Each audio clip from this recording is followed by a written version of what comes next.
नमस्कार साथियों, डॉक्टर संग्राम पाटिल बात कर रहा हूँ। साथियों, दिल्ली के मुख्यमंत्री और आम आदमी पार्टी के मुखिया अरविंद केजरीवाल, इन्होंने एक बहुत शॉकिंग स्टेटमेंट दिया है मीडिया के सामने कि हमारे जो नोट है उनके एक साइड में तो महात्मा गांधी है, दूसरे साइड में क्या होना चाहिए। तो आप ये क्लिप देखिए, फिर मैं आपसे बात करता हूँ। आज मेरी केंद्र सरकार से, प्रधानमंत्री जी से अपील है, भारतीय करेंसी के ऊपर एक तरफ गांधी जी की तस्वीर है, वो वैसे ही रहनी चाहिए, लेकिन दूसरी तरफ श्री गणेश जी की और श्री लक्ष्मी जी की तस्वीर भारतीय करेंसी के ऊपर लगाई जाए। हमें अपनी अर्थव्यवस्था को सुधारने के लिए, भारत को आगे तरक्की देने के लिए बहुत सारे एफर्ट्स की ज़रूरत है, लेकिन उसके साथ साथ देवी देवताओं के आशीर्वाद की भी ज़रूरत है। अगर भारतीय करेंसी के ऊपर एक तरफ गांधी जी की तस्वीर है, वो एज इट इज़ रहे, दूसरी तरफ अगर लक्ष्मी जी की और गणेश जी की तस्वीर होगी, तो इससे पूरे देश को उनका आशीर्वाद मिलेगा। लक्ष्मी जी को समृद्धि की देवी माना गया है, गणेश जी जितने विघ्न होते हैं उनको हरने वाला, उनको देवता माना गया है, विघ्न दूर करने वाला देवता माना गया है। तो उन दोनों की तस्वीरें उसके ऊपर लगनी चाहिए। हम ये नहीं कह रहे कि सारे नोट बदले जाएं, लेकिन जितने फ्रेश नोट्स छपते हैं, अभी जो नोट्स हैं वो एज इट इज़ रहें, लेकिन जो हर महीने फ्रेश नोट्स छपते हैं, वो फ्रेश नोट्स के ऊपर ये शुरुआत की जा सकती है और धीरे धीरे करते करते सर्कुलेशन में काफ़ी मात्रा में ये वाले नए नोट आ जाएंगे। तो साथियों, जहाँ तक मैं अरविंद केजरीवाल को जानता हूँ, मैं उनको पर्सनली मिला हूँ और मैं आम आदमी पार्टी का वॉलंटियर हुआ करता था जब मैं इंडिया में था। अब मैं भारत में नहीं हूँ, तो अब मैं पॉलिटिकली एक्टिव नहीं हूँ। तो मैं जहाँ तक अरविंद केजरीवाल को जानता हूँ, ये एक हाईली क्वालिफाइड, बहुत ही रैशनल नेता है। लेकिन जब से वो पॉलिटिक्स में आए हैं, 2012 को आम आदमी पार्टी तैयार की गई थी, 2013 को उन्होंने इलेक्शन जीता था, उसमें 28 सीट आए थे। तो उनका काफ़ी क्लोज संबंध रहा है लोगों से, लोगों के इमोशन से, और दिल्ली के आजू बाजू का जो एरिया है वहाँ पर तो एकदम ज़मीनी लेवल पर उन्होंने काम किया है। और ऐसे व्यक्ति के मुंह से ये स्टेटमेंट बहुत सारे लोगों को शॉकिंग है। अब दो प्रकार के लोगों को शॉकिंग है। एक तो जो ऐसे हिंदुत्ववादी राजनीति करते हैं, उनको एकदम शॉक सा लगा होगा कि अरे ये कहा आ गया हमारे वोटों को बांटने के लिए, हमारा वोट शेयर घटाने के लिए। और जो दूसरे जो लोग हैं, जो रैशनल है, विवेकवादी है, साइंटिफिक है, सेक्युलर है, उनको बहुत ज़्यादा और शॉक लगा है, क्योंकि उनको ये एक्सपेक्टेड ही नहीं था कि केजरीवाल ऐसा कहेंगे कि हिंदू देवी देवताओं के फोटो नोट पर छाप दिए जाए। तो मैं ये जो दूसरी कैटेगरी के जो लोग हैं उनको एक बात कहना चाहता हूँ कि मुझे इससे कुछ भी शौक नहीं लगा है। अरविंद केजरीवाल जी ने 2020 के जो दिल्ली के इलेक्शंस थे, इसमें जिस तरीके से जय हनुमान का प्रचार किया था और उनकी बम्पर जीत हुई थी दिल्ली में, तो मुझे ये कोई ताजुब नहीं होता है इस बात का कि इसके आगे अरविंद केजरीवाल और आम आदमी पार्टी इसके आगे जाकर और भी लोगों को क्या पसंद आता है, उनको क्या अच्छा लगता है, तो वो दीजिए। क्योंकि ये मैं मानता हूँ कि ये इलेक्शन की रेवड़ी है। मोदी जी ने कहा था कि रेवड़ी बांटने वाले पार्टियां और सरकार, तो मैं इसे इलेक्शन की रेवड़ी समझता हूँ। रेवड़ियाँ दो टाइप की है। एक तो जो आप इलेक्शन में बांटते हैं, जो मोदी जी ने 2014 में बांटी थी, हमको अच्छे दिन की 15 लाख रुपए, 2 करोड़ जॉब, करप्शन मिटा दूंगा, हमारी बहन बेटियों को सुरक्षित करा दूंगा, हम ये करा दूंगा, वो करा दूंगा। ये जो रेवड़ियाँ बांटी थी, ये इलेक्शन रेवड़ियाँ थी। और एक्चुअल सरकार आने के बाद जो रेवड़ियाँ बांटी वो हम देख रहे हैं उन्होंने क्या किया है। तो न्यायालय, मीडिया, ईडी, सीबीआई, प्रशासन, हमारे सरकारी जो संपत्ति थी, पोर्ट्स, एयरपोर्ट्स, इनका क्या किया है, कैसे उनको बेच दिया है, और लोकतांत्रिक व्यवस्थाओं को कैसे नष्ट कर दिया है, ये हम देख रहे हैं। इकोनॉमी ध्वस्त हो गई है, बेरोजगारी चरमपंथ पर है, हमारी सीमाएं असुरक्षित है। तो ये मोदी जी की एक्चुअल गवर्नमेंट की रेवड़ियां है। केजरीवाल की रेवड़ियां उनके हिसाब से, जो केजरीवाल फ्री इलेक्ट्रिसिटी देते हैं, फ्री वाटर देते हैं, और ये फ्री वो फ्री, लोगों को जो बांटते हैं, इसको वो रेवड़ी कहते हैं। तो मेरे हिसाब से इन दोनों तरह की रेवड़ियों को हमें ठीक से देखना चाहिए।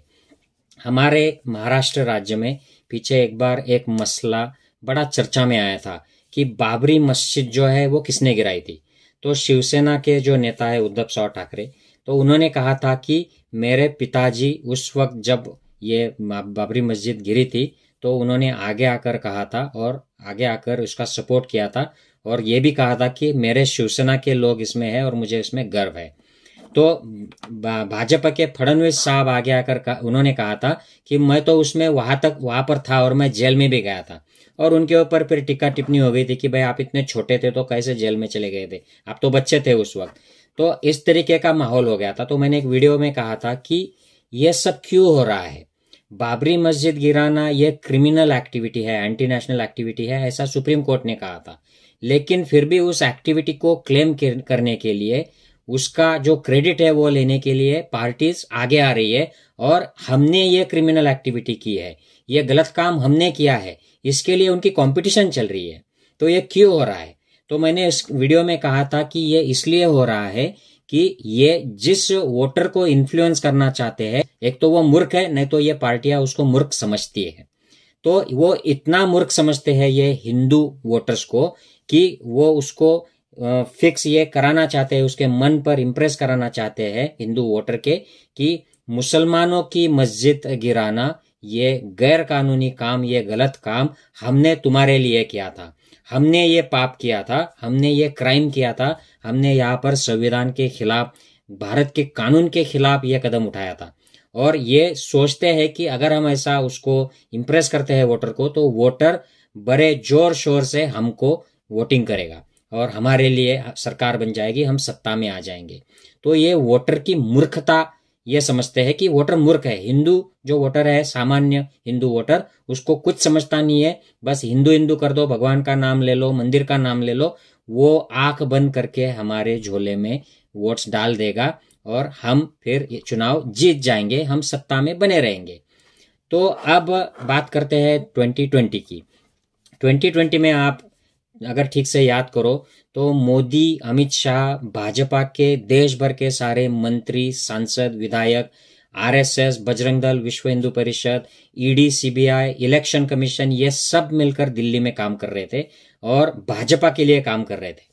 और उनके खिलाफ कांग्रेस तो कुछ सामने ज्यादा आई नहीं थी उस इलेक्शन में, for some reason we don't know, लेकिन आम आदमी पार्टी एकदम डटकर वो सामना कर रही थी।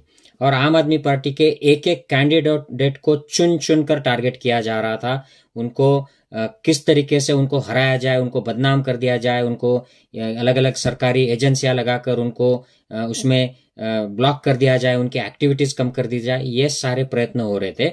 और दूसरी तरफ जय श्री राम, हिंदुत्ववाद के नारे, और ये जय श्री राम न्यूट्रलाइज करना, उसका जो इफेक्ट हिंदू, सामान्य हिंदू मतदाता पर होता है, देव का, भगवान का, धर्म का, संप्रदाय का, ये कैसे मिटाए। एक तरफ तो केजरीवाल कह रहे थे कि मुझे वोट मत दो अगर मैंने काम नहीं किया है तो, और वो बता रहे थे कि मैंने कैसे इलेक्ट्रिसिटी इतनी इतनी फ्री कर दी, वाटर सप्लाई ऐसे इंप्रूव कर दिया, उसके बिल कम कर दिए, मैंने शिक्षा में ये कर दिया, मैंने एजुकेशन में ये कर दिया, मैंने इतने क्लासरूम बढ़ाए, मैंने ऐसा करप्शन कर दिया, ये सारा वो गिना रहे थे। और दूसरी तरफ ये लोग आकर जय श्री राम और हिंदुत्व का प्रोपेगेंडा कर रहे थे और इन दिल्ली में हिंदू वर्सेस मुस्लिम का जहर फैला रहे थे। तो इसको काउंटरएक्ट कैसे करें? तो जो साथी पॉलिटिक्स में ज्यादा अवेयर नहीं है, जिनको एक्सपीरियंस नहीं है, मैं खुद जानता हूं क्योंकि मैंने ग्राउंड पर पॉलिटिक्स में काम किया है, कि लोग ऐसे माहौल में इतने सेंसिटिव हो जाते हैं कि अगर कोई अफवाह उड़ जाए और धर्म के, संप्रदाय के नाम से, जाति के नाम से कोई अफवाह उड़ जाए, तो वो सीधा उस अफवाह में बह जाते हैं, उड़ जाते हैं, और एक हवा बन जाती है जिसको गोदी मीडिया, सोशल मीडिया फिर और एक बड़ी हवा दे देते हैं और माहौल बना देते हैं कि कौन जीतने वाला है, कौन हारने वाला है। ऐसे हालात में जब अरविंद केजरीवाल जय हनुमान करके उतरते हैं, तो वो जो इमोशनल वोटर होता है, जो हिंदू धर्म के नाम पे, राम के नाम पे सीधा वोट बीजेपी के पक्ष में डालने वाला होता है, जिसको शिक्षा की, हेल्थ की, वाटर सप्लाई की, इलेक्ट्रिसिटी की, करप्शन की कुछ नहीं पड़ी है, उसको सिर्फ अपने धर्म से लगा होता है, क्योंकि वो उतने ही सोच पाता है। जैसे कि ये अलग अलग पार्टियां सोचती है कि ये वोटर जो है ये इतना इमोशनल है, मूर्ख है, उसको उल्लू बनाना एकदम आसान है। तो वैसे वोटर को अगर आप पकड़े बनाए रखते हो और उसके लिए आपको जय हनुमान कहना पड़ता है, तो ये इलेक्शन की रेवड़ी केजरीवाल ने 2020 में इस्तेमाल की और बम्पर जीत से वो दिल्ली में चुनकर आ गए। मैं ये बात नहीं कहना चाहता हूं कि जय हनुमान कहने की वजह से जीत कर आ गए, लेकिन कुछ हद तक जय श्री राम को न्यूट्रलाइज करने में उनको सक्सेस मिल गया। यही बात थी कलकत्ता में। अगर कोलकाता और वेस्ट बंगाल में जय श्री राम करके जहर फैलाया जा रहा था, एक वातावरण तैयार किया जा रहा था हिंदुओं में, हिंदू वोटर्स में, उसको न्यूट्रलाइज करने के लिए ममता दीदी ने खेला होबे नाम का एक लोकल कार्ड खेला। तो ये भी उनकी इलेक्शन रेवड़ी थी। और जय श्री राम तो आरएसएस बीजेपी की इलेक्शन रेवड़ी है, क्योंकि ज्यादातर लोग हिंदू पंथ के हैं, राम को मानने वाले हैं, कृष्ण को मानने वाले हैं। तो उनकी वो रेवड़ी चलाते हैं, इलेक्शन में वोट पाते हैं, और फिर चुनकर आने के बाद क्या करते हैं, कौन सी रेवड़ी इस्तेमाल करते हैं। मोदी जी ने लोगों को क्या रेवड़ी दी है हम जानते हैं, मैं फिर से गिनाना नहीं चाहता हूं। केजरीवाल ने क्या दिए है दिल्ली के लोग जानते हैं, पंजाब के लोग जानते हैं। वो भी अलग अलग दावे करते हैं, कुछ लोग उनके खिलाफ लेकर आते हैं, कुछ सोशल मीडिया पर इधर उधर पोस्ट दिखती है, लेकिन उतना दम उन पोस्ट में नहीं दिखता है, उतना न्यूट्रलाइज केजरीवाल और आपको करने में ज्यादा लोग यशस्वी, सक्सेसफुल नहीं दिखते हैं। तो मैं आखिर में यही कहना चाहूंगा कि ये जो रेवड़ी है केजरीवाल जी ने दी है, ये उनके एक्सपीरियंस का नतीजा है। उन्होंने जान लिया है कि अगर गुजरात जैसे सेंसिटिव स्टेट में, हिमाचल प्रदेश जहां पर अब बीजेपी आरएसएस ने गांव गांव में ये हिंदुत्व का जहर फैला दिया है, ऐसे स्टेट्स में अगर इलेक्शन लड़ना है, अगर उस सर्वसाधारण हिंदू वोटर को पकड़े रखना है, वो जो जय श्री राम और एंटी मुस्लिम का जो जहर फैलाया जाता है उसको अगर न्यूट्रलाइज करना है तो कैसे करें। तो एक तरफ तो वो आगे के प्रोमिसेस कर रहे हैं जैसे मोदी जी कर रहे हैं, लेकिन उन प्रोमिसेस से बात नहीं चलने वाली है, क्योंकि ये ऐसे प्रोमिसेस तो कांग्रेस ने बहुत ज्यादा किए थे। पिछले 2019 के इलेक्शन में कांग्रेस का एजेंडा ये बीजेपी के एजेंडे से कहीं ज्यादा अच्छा था, बहुजनों के लिए, बहुसंख्य लोगों के लिए, लेकिन फिर भी वो कुछ भी नहीं चला, फेल हो गया। तो अगर इस एजेंडे के सामने जय Shri Ram, anti Muslim, anti Christian, हिंदुत्ववाद, इसके एजेंडे के इस रेवड़ी के सामने अगर आपको इलेक्शन को सामना करना है, आपको जीतना है, इनको रोकना है, तो उसके लिए लोगों की जो नस है, उनकी जो मेंटालिटी है, उसको समझना होगा। और लोगों को जय हनुमान कहना या नोट पर हिंदू मुसलमान, हिंदू उस बहाने भी हिंदू मुसलमान का मुद्दा छेड़ देना, ये सारी चीजें केजरीवाल और आम आदमी पार्टी ने अब जान ली है, और इसको बीजेपी को टैकल करने के लिए यही एक तरीका है, वो समझ गए हैं। क्योंकि सेक्युलरिज्म, नेहरू, गांधी, अंबेडकर, संविधान, ये लैंग्वेज बहुत सारे हमारे वोटर्स नहीं समझते हैं। वो सिर्फ लैंग्वेज समझते हैं जो मोदी जी इस्तेमाल करते हैं, जो आरएसएस बीजेपी के अलग अलग लोग इस्तेमाल करते हैं, और आजकल केजरीवाल द्वारा भी ये लैंग्वेज अब इस्तेमाल करना शुरू हो गई है, और काफी हद तक वो यशस्वी भी इसमें हो गए हैं। तो मैं आशा करता हूं कि इस वीडियो में आपको ये बात समझ में आ गई होगी कि ये रेवड़ी जो है केजरीवाल जी की, ये क्यों है, इसको ये क्यों इस्तेमाल कर रहे हैं, क्या न्यूट्रलाइज करना चाहते हैं। और दूसरी जो बात है कि इलेक्शन में जो प्रॉमिस किए थे मोदी जी ने इकोनॉमी के संदर्भ में, ये सब अब फेल हो गए हैं।